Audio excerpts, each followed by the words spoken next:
right hand, be slaying dragons. The untouchable True School Sports Empire proudly presents something the boxing games are missing. Hey, what's going on? It's your boy BT, and I came here to talk some boxing with the thousands of True School Sports subscribers. All right, so we're gonna go ahead and continue this cycle of prospect slash contender reviews. And listen, I'm real excited to get to this one, man. I've been really excited about doing this video since I decided to do this video back in August when I was out in the Bay Area, because I was out there in the Bay Area with my main man Yugo Osaki for his training camp, right? And so I got a chance to meet a lot of fighters and great people over there in the Bay Area, from Virgil Hunter to Jeff Riel to just all kinds of people, right? Coaches and trainers and nutritionists and you name it, just great people, right? And one of the people that I met that I believe was up there with the great people I met in the Bay Area when I was out there for my short time, for my month and a half out there, was a bantamweight. You could say, I don't want to call him a prospect because he's fought some decent opponents, so I'll say he's a budding contender right now. But one of the fighters that I really want to talk about, because I feel like he's not getting enough shine, and I think there is value in him, is none other than Anthony Garnica. Yes, Anthony Garnica. Now, he's not ranked anywhere because he hasn't been the most active, but like I said, there's value in this young man from the Bay Area. 13-0-1 with 8 knockouts. Let's talk about Anthony Garnica. Who is Anthony Garnica, and why is True School Sports, why is Brendan Taylor, why is BT running his mouth about Anthony Garnica? So let's talk about him, right? Now, when you talk about Anthony Garnica, like I said, I'm not going to share anything that you can't prove on Instagram. I was already shared, so please don't come at me, people. Anthony Garnica sparred with, I was present there at the gym, and I had a chance to watch him spar Yugo Osaki. And like I said, I know the kind of fighter Yugo Osaki is down in the light flyweight division, so I got a feel for how good Anthony Garnica was. And like I said, man, Anthony Garnica is when you break him down as a fighter, he's got good range for a bantamweight fighter, right? For a bantamweight fighter, he is one of the taller fighters in his weight class. He does have a good frame for the bantamweight division. You understand? So he's gonna have a reach advantage, and he can exploit those things: boxing behind the jab, controlling the outside, controlling the mid range, and being explosive down the middle when fighters overcommit, right? So that's really what I feel he brings to the table. When you start going through like his actual resume, right? We'll just go through his resume a little bit, just so you guys can understand what we're talking about, right? So in one of his recent fights, he stopped two-time world title challenger Ashton Palcite, right? He stopped him, and he stopped him in 3 rounds after he got dropped himself. So he got dropped early in the fight, which is always a tough moment for a fighter. But then he got up and he beat the brakes off of him, and he stopped him in 3 rounds. And the reason why this is significant, because like I said, this guy that he stopped was a 2-time world title challenger, and he's fought some names that you guys will know. Now, he stopped him faster than Kazuto Ioka did. Kazuto Ioka only got him out of there in 10 rounds. He stopped him faster than Katsuma Akitsugi, who only got him out of there in 6 rounds, right?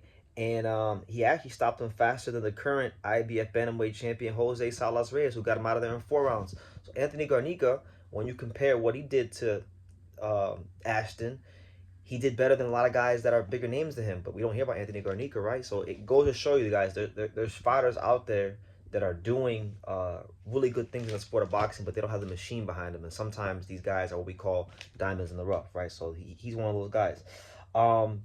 When you continue to look at his resume, right, Anthony Garnica is the only guy to stop Adam Ochoa. Now, Adam Ochoa is a guy that is not no war level fighter, but he's a durable fighter, right? And he's not an easy guy to get out of there, right? He's the only guy to knock him out. This Adam Ochoa fought Omar Trinidad at a higher weight class. Omar Trinidad is one of the top ranked featherweights, and then he fought Edward Vasquez, who we know has challenged for the world title at 130. Guys that are heavier than Anthony Garnica have fought Adam Ochoa and didn't stop him. Anthony Garnica put him in the dirt. So that goes to show you Anthony Garnica can fight. You compare what he's done to certain opponents versus other guys who are names or who are at the top of other weight classes, and he's outperformed them, right? So that's a sign. He's had an interesting career. A couple interesting facts about Anthony Garnica that I learned doing my homework on him.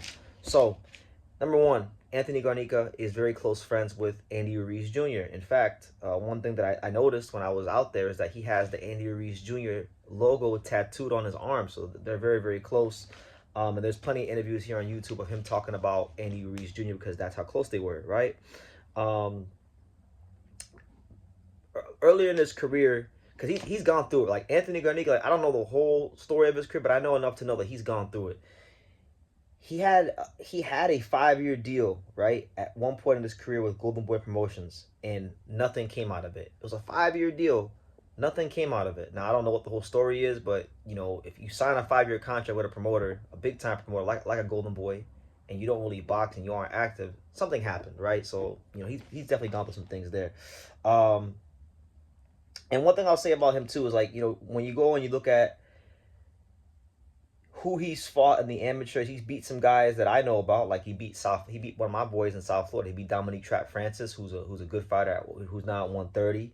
He beat Mike Cal Gamble, who was a prospect on Pro Box. You know, good southpaw.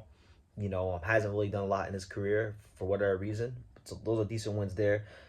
He lost Keyshawn Davis and he lost Raymond Ford in the amateurs. Keyshawn Davis, Raymond Ford, you know, those are guys that are at a heavier weight class, good fighters, but, you know, he has that experience at least fighting guys like that. So that tells you that about Anthony Garnica. And then, yeah, I'll say as far as, you know, like what could be in store for him in this year as far as fights I would like to see personally. I mean, look, he's not ranked anywhere. Right now, he's currently the number 44 ranked Bantamweight on BoxRec. So I went and I looked at some of the guys ranked in and around him, and, you know, used my brain to, you know, as far as knowing the politics of boxing, to see what matchups are out there. There's like 2 matchups that really stick out, fights that make sense in 2026 for Anthony Garnica. Number one, I feel like it, you know, at number 41 on BoxRec, just below Anthony, is John Scrappy Ramirez. That fight makes a lot of sense because, like, Scrappy now is a bantamweight. John Scrappy Ramirez is a fun fighter. He comes forward. He's an action fighter. He's from Southern California. Anthony Garnica's from the Bay Area. I feel like that could be a good little, you know, LA versus, you know, Bay Area type fight. Maybe boxing in America should look to get more of those kind of things going. Bay Area versus LA, things like that, rivalries. I like that fight. I think stylistically it makes sense. I think geographically it makes sense. I think they could do that fight. And then the other fight I'm looking at is potentially him versus Adrian Gurriel. Now, Adrian Gurriel is 42 on BoxRec. He's a former world champion. He's a guy that knocked out Sevenatino Chinga down at 108 pounds when he won the world title. Oh, no. Was it 108? I think it was 108. Yeah, he knocked him down there at 108 pounds. But now he's at bantamweight, right? So if he wants to compete at bantamweight, I feel like, you know what, that's a chance for Anthony to get a world champion on his resume, a guy who's been at the world level, and that could accelerate him, you know, to being where he wants to get in the boxing game. So I like those fights for him.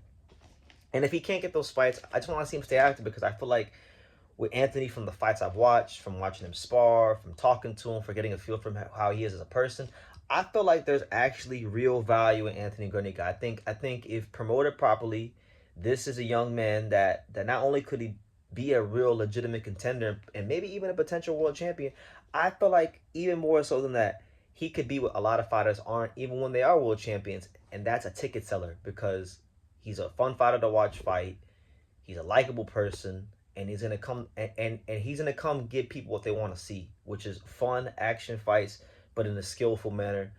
And yeah, that's why I stand with him. I like Anthony Garnica a lot, and I want to see him push onwards and upwards in 2026. So that's my my little summary on the Bay Area's very own, Oakland's very own, Anthony Garnica. You guys leave your comments down below. Make sure you guys take the time to subscribe, like I say in every single one of these videos. You can love me or you can hate me, but I'm just a kid from Daniel. So until next time, take care. Thank you for watching True School Sports. Thank you for watching another video on the untouchable True School Sports Empire, the home of boxing.